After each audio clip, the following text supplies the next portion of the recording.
Hello, good afternoon. मैं उमर खान। तो आज हम लेकर आए हैं एक सर का इंटरव्यू, जो कि या बात लिखने की आती है, कविताओं की या किसी भी चीज़ की। तो हम बहुत बहुत बड़े लोगों का नाम जानते हैं, जैसे कुमार विश्वास साहब हो गए, डॉक्टर राहत इंदौरी साहब हो गए, और भी बहुत बहुत महान कवि रहे हैं। तो इन्हीं से संबंधित आज मैं आपको मिलवाना चाहूँगा हमारे सर से, जिनका नाम है मिस्टर नैन सिंह सर। नमस्ते सर। कैसे हैं सर आप? बढ़िया। बहुत बढ़िया। कहाँ से सर आप बिलोंग करते हैं? मैं हापुड़ के पास अतराड़ा ग्राम से। हापुड़ के पास अतरौला? वो मेरी जन्म अतराड़ा। अतरौला वो अतराड़ा। अतराड़ा। जी सर। वो मेरा जन्म। तो सर आप बताएं हमारे चैनल पर कुछ अपने बारे में, अपनी जन्म स्थान, कहाँ से आप हैं, कैसे? मैं बहुत ही एक साधारण परिवार में पैदा हुआ हूँ। अतराड़ा गांव है हमारा, और हमारे गांव की खासियत ये है, पहले अपनी बात करने से पहले अपने गांव की खासियत बताता हूँ कि हमारा बहुत बड़ा गांव है और उसमें कोई ऐसी बिरादरी नहीं है जो वहाँ पर मौजूद ना हो, चाहे एक घर है चाहे 5 घर हैं। और मैं 1963 तक की बात बता रहा हूँ, उससे पहले की जीवन शैली बता रहा हूँ, जब मैं वहाँ 8वीं तक पढ़ा। पूरे गांव में हमने कभी भी, क्योंकि मैं एक ऐसी जाति को बिलोंग करता हूं जिसके बारे में बहुत सी चीज़ें वो हैं कि गांव में ऐसा होता है, वैसा व्यवहार होता है, गलत व्यवहार होता है। हमारे पूरे गांव में त्यागी मौजूद हैं, शर्मा हैं, मोहम्मदन हैं, गुप्ता हैं, सब कुछ जाति है, लेकिन कहीं भी हमने इस चीज़ को सामना नहीं करना पड़ा। जिंदगी में हमारे बड़े भाई भी पढ़ के सब निकले, मैं भी पढ़ के निकला, कि कभी भी जाति सूचक शब्द से किसी ने हमको संबोधित किया हो, या कोई जोक किया हो, या कोई मजाक किया हो। ये हमारे गांव की खासियत है आज भी। और वहां से 8वीं, जब मैं 7वीं कक्षा में था, तो एक वक्त ऐसा आया, हमारे एक भूगोल इतिहास पढ़ाते थे त्यागी जी, रजपुरे गांव के रहने वाले थे, बहुत पड़ोस के गांव के रहने वाले थे, और उन्होंने स्कूल की नई बिल्डिंग बनाने के लिए, हाई स्कूल तक करने के लिए, एक थोड़ा कलेक्शन के हिसाब से एक शो रखा, एक नाटक करवाया बच्चों से। और मैं पहला आदमी था, उन महान इंसान ने, त्यागी जी ने, मुझे जज का रोल दिया। जज का रोल मेरे लिए कहाँ से चेस्टर लाए, कहाँ से हैट लाए, और मुझे जज बनाया। और इस बात की चर्चा भी हुई गांव में। तो उन्होंने मुझे पहला मौका दिया कि जब मैं एक बोलने की स्थिति में रहा, और गांव वालों ने मुझे सुना और देखा। छोटी सी उम्र की बात है, कक्षा 7 की बात है। उसके बाद चूंकि गांव से दूर था, हमारा जो कस्बा था हापुड़, 4-6 किलोमीटर पैदल जाना पड़ता था, तो मैं अपने बड़े भाई के साथ आके अटैच हो गया Muradnagar. KN inter college Muradnagar से मैंने आगे की स्टडी चालू की।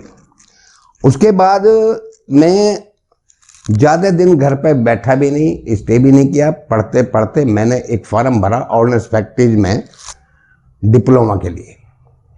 ऑल ओवर इंडिया लेवल पर टेस्ट होता था, रिटन भी था, तो मैंने वो उसमें फॉर्म भरा, और ऊपर वाले की कृपा कहो, कोई भी कहो, पहले ही अटेम्प्ट में मेरा नंबर आ गया और मैं उसमें सेलेक्ट हो गया। उसमें सेलेक्ट होने के बाद फिर 1 साल बाद 5 ATS थे डिप्लोमा के, डिफेंस के। मेरा नंबर कानपुर में आया। कानपुर हॉस्टल में रहा, कानपुर में, वहाँ पर मैंने 2 साल कंप्लीट किए। उसके बाद ऑर्डिनेंस फैक्ट्री देहरादून के लिए मेरा वो हो गया सिलेक्शन, तो वहाँ पर मैं 5-6 साल सर्विस किया। उसके बाद मैंने डिफेंस छोड़ के पब्लिक सेक्टर स्कूटर्स इंडिया में सर्विस की। 16 साल लखनऊ में बिताए, और इसी तरीके से जीवन आगे बढ़ता चला गया। तो सर मतलब जहाँ तक हम बात करें लिखने की या कविताओं की, तो आपको कब इन सब में रुचि आने लगी, कब आपका इंटरेस्ट इस और बढ़ा? दरअसल यदि कवि वाली बात कहूँ तो मैं आज में नहीं मानता कि मैं कवि हूँ, लेकिन मेरा एक जीवन में एक शौक रहा है कि यारों की महफिल हो, कोई शादी हो, व्यवहार हो, कहीं भी इकट्ठे हों 10 आदमी लेडीज, तो कभी मटक देना, कभी चुटकला छोड़ देना, सबको हंसाना, ये मेरी एक शैली रही है और उसको मैंने कभी कलमबद्ध नहीं किया। वहीं कुछ बोला और भूला बस। उस समय काफ़ी लोग तारीफ भी करते थे और मेरे दोस्तों का तो ये हाल था, जो हमारी एक पूरी मंडली थी जो कहते थे भाई नैन सिंह नहीं तो मज़ा नहीं सिटिंग में। तो इस तरीके की मेरी शैली थी और मैंने कोई ऐसे लिखने का कभी सोचा भी नहीं था। संत जी हैं हमारे, बहुत बड़े हास्य कवि हैं, तो वो एक दिन ऐसे ही किसी सामाजिक कार्यक्रम में मिल गए, तो ऐसी बातचीत चल रही थी, तो मैंने संत जी को 1-2 लाइन सुनाई। उन्होंने कहा यार तू लिखा कर, और मैंने तब से थोड़ा सा उनसे प्रेरित होकर कुछ चीज़ें कलमबद्ध करनी चालू की और उन्होंने ही मुझे नैन सिंह, सागर मेरा नाम है, लेकिन उन्होंने ही मुझे नैन सिंह नैन की उपाधि दी कि भाई आप इस नाम से लिखा करो। और काफ़ी जगह ले गए मुझे, काफ़ी गाइड किया उन्होंने। वो मेरे पहले मार्गदर्शक थे इस लाइन को, जिन्होंने इंटरेस्ट पैदा किया मेरे अंदर। तो उस तरीके से मैं हास्य करने लगा और आजकल हास्य लिख लेता हूँ, बोल देता हूँ। तो सर सुना देंगे सर 2-4 पंक्तियाँ कुछ अपनी? हाँ, पंक्तियाँ तो देखो ऐसा है, मैं एक अपनी उम्र और आप लोगों की उम्र को देखते हुए एक छोटी सी बात बताता हूँ। जी सर।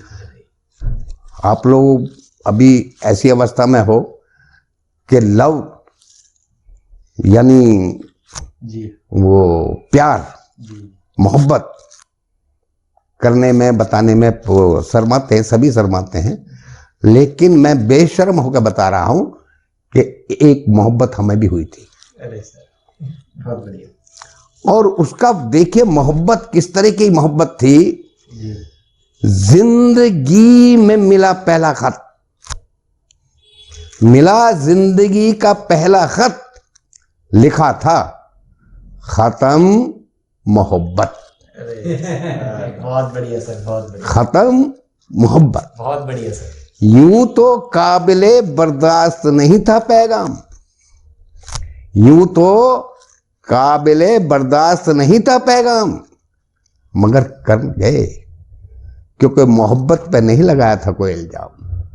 बहुत बढ़िया। मोहब्बत पे नहीं लगाया था कोई इल्जाम। ये एक छोटी सी वानगी है मेरी। और वैसे भी मैं, जैसे लोग हमारे सुंदरयाल जी हैं और कवि हैं, कभी कभी कवि को चढ़ा देते हैं झाड़ के पेड़ पे, भाई चढ़ जा। तो मुझसे कुछ लोग, मेरे कवि मित्रों ने कहा बड़े प्यार से, यार इतनी हास्य लिखते हो, कभी अपनी श्रीमती पे भी लिख दिया करो, वो खुश हो जाएगी और आपसे अच्छा और मोहब्बत बढ़ेगी। अब मैं इनके कहने में आ गया, लेकिन मैंने ये सोचा नहीं कि तेरी तो घरवाली अंग्रेज है, वो तो हिंदी समझती भी नहीं। और मैंने इनके कहने में आके, सबके कहने में हिम्मत दिखाई, लिखा। और बजाय इसके कि मैं मंच पर सुनाऊं, मैंने घर में ट्रायल कर लिया जी। तो देखिए उस ट्रायल का, उस अनुभव का गौर करें। जी जी। जैसे ही फेंका पहला जोक, जैसे ही फेंका मैडम पे पहला जोक, वो चिपक गई जैसे जोक। अरे बहुत बढ़िया सर।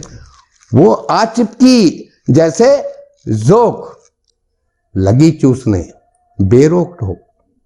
बहुत बढ़िया सर, हैट्स ऑफ।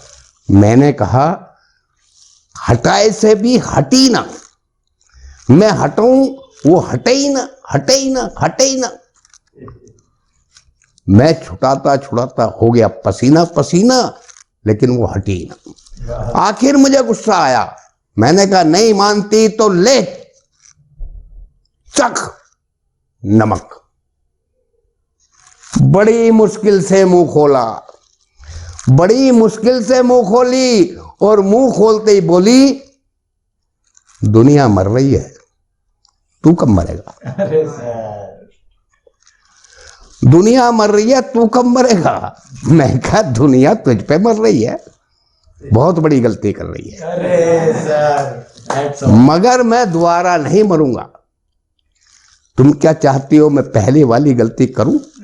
याद है जब पहली बार तुझ पे मरा था, 14 दिन तिहाड़ में सड़ा था। अरे सर, ससुर कहने लायक नहीं था तेरा बाप, मजबूरी में ससुर बनाना पड़ा था, तब जाके बाहर निकला था। और तुम चाहती हो फिर वही गलती करूं? बिल्कुल नहीं करूंगा, और करूंगा भी तो तुझ पे नहीं मरूंगा, मरूंगा तो किसी दूसरी पे मरूंगा। और दूसरी पे क्यों? अपनी सीमा पे मरूंगा। ऐसे नहीं मरने वाला, ऐसे नहीं मरने वाला। मरूंगा तो 10-20 को मार के मरूंगा, 10-20 को मार के मरूंगा। तेरे मांग के सिंदूर का नाम ऊंचा करूंगा, बहुत बढ़िया। ऊंचा करूंगा। सर आप मुझे अभी आप अपनी पारिवारिक स्थिति के बारे में बताएं, कैसे परिवार से आप बिलोंग करते थे, क्या स्थिति परिवार की? परिवार तो मैंने बताया, मैं बहुत ही साधारण परिवार से पैदा हुआ हूँ, लेकिन एक मेरा जो विशेष जीवन बीता है वो बीता है एक बहुत कम उम्र में, जब मेरे 4 बच्चे थे, 3 बेटियां और 1 बेटा।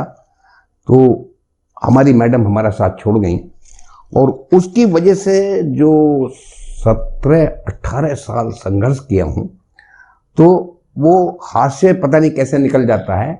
वरना मेरी जो अपनी बच्चों को पालने में, उनको परवरिश करने में, बेटियों को पढ़ाने में लिखाने में, और एक बेटी को मैंने PhD करा के इंग्लिश की लेक्चरर बनाया है, एक को एडवोकेट बनाया है, और दूसरी को B.Ed कराया है, और बेटे को भी काफ़ी संघर्ष किया, लेकिन अभी सक्सेस नहीं हुआ उतना।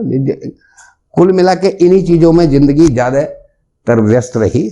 और कभी कभी अब लिखने का मौका मिला, बहुत स्टेजेज पे जाने का मौका मिला, बहुत से हमारे जो यहाँ के, दिल्ली के और लखनऊ के और कई मंचों पे बहुत गया हूँ।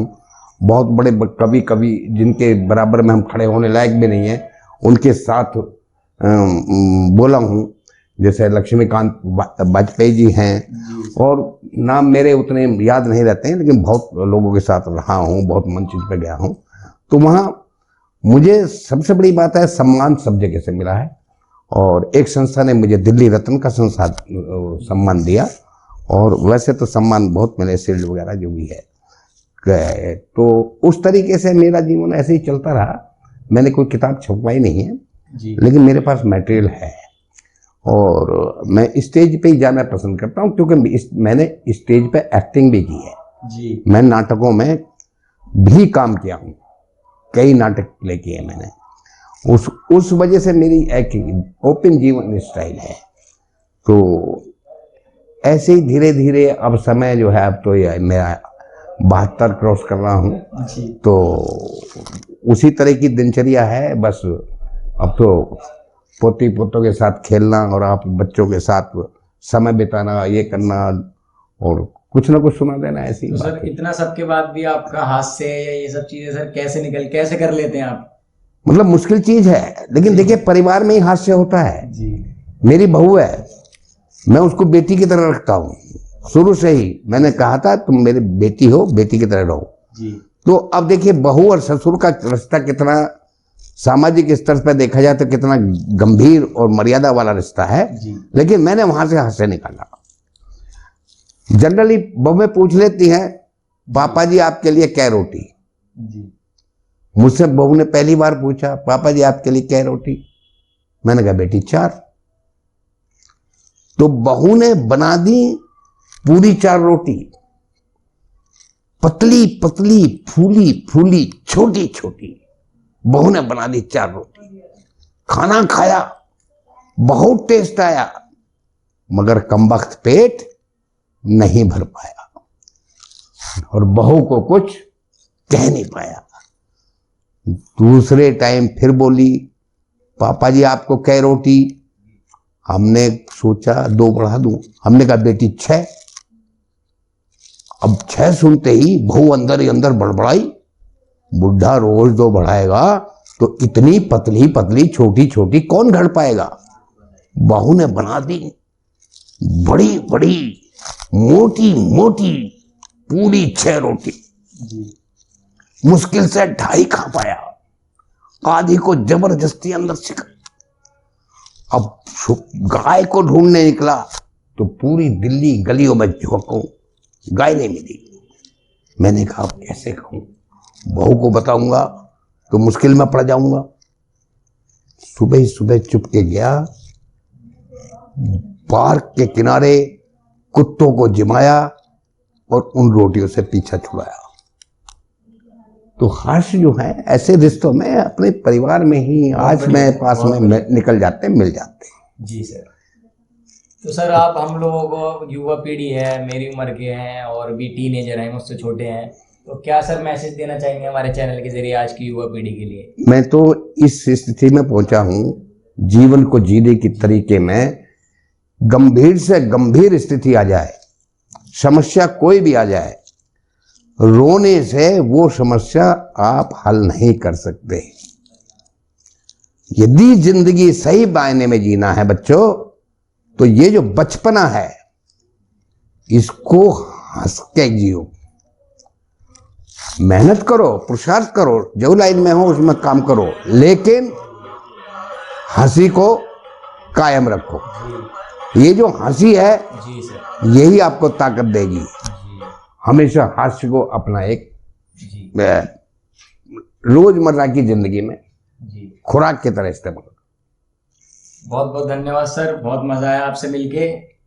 और सर कोविड-19 के केस बहुत बढ़ रहे हैं हमारे दिल्ली में, तो सबसे मैं यही कहना चाहूँगा आप लोग दूर रहिए। हमने भी अभी मास्क उतारा है, सैनिटाइजर हमारे सामने रखा है, अपने आप को सैनिटाइज करते रहें, सोशल डिस्टेंसिंग का पालन करें। और सर हमें इंटरव्यू देने के लिए बहुत बहुत धन्यवाद, बहुत मजा आया आपसे मिलकर। खुश रहो, खुश रहो।